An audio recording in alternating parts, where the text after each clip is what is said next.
Hi friends, ఇవాళ మట్టి పాత్రలో బిర్యానీ చేసుకుందాము. దీనికోసం ముందుగా మట్టి పాత్రలో నెయ్యి, ఆయిల్ వేసి కొంచెం ఫ్రై చేసుకొని తర్వాత తరిగి పెట్టుకున్న ఆనియన్, పచ్చిమిర్చి వేసి కొంచెం ఫ్రై చేసుకోవాలి. తర్వాత అల్లం వెల్లుల్లి, టమోటా, చెక్క లవంగం వేసి పేస్ట్ చేసుకున్నాము. ఆ మసాలా అయితే యాడ్ చేసుకుని ఆయిల్లో ఫ్రై చేసుకున్న తర్వాత ఇక్కడ ధనియాల పొడి, కారము, గరం మసాలా వేసి యాడ్ చేసుకోవాలి. దీనికి తగినంత సాల్ట్ కూడా యాడ్ చేసుకోండి.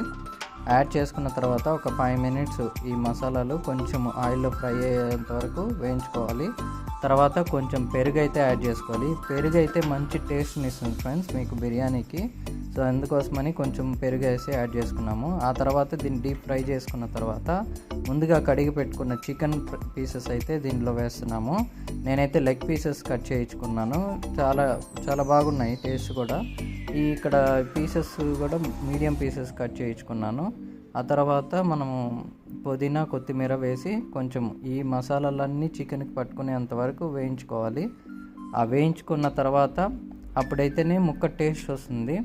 సో దీన్నైతే మేము ఒక 5-10 మినిట్స్ బాగా ఫ్రై చేసుకున్నాము ఈ ఆయిల్లో ఈ మసాలాలంతా వేసుకొని.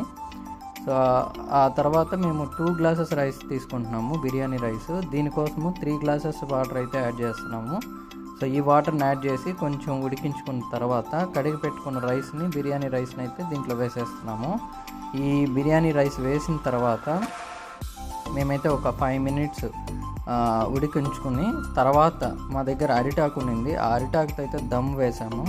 సో చూస్తున్నారు కదా, ఇక్కడ హై ఫ్లేమ్లో ఒక 5 మినిట్స్ దమ్ చేసుకునేసి ఒక 10-15 మినిట్స్ లో ఫ్లేమ్లో పెట్టి వదిలేసారంటే ఇలా చక్కని రుచికరమైన మట్టి పాత్రలో బిర్యానీ అయితే రెడీ అవుతుంది.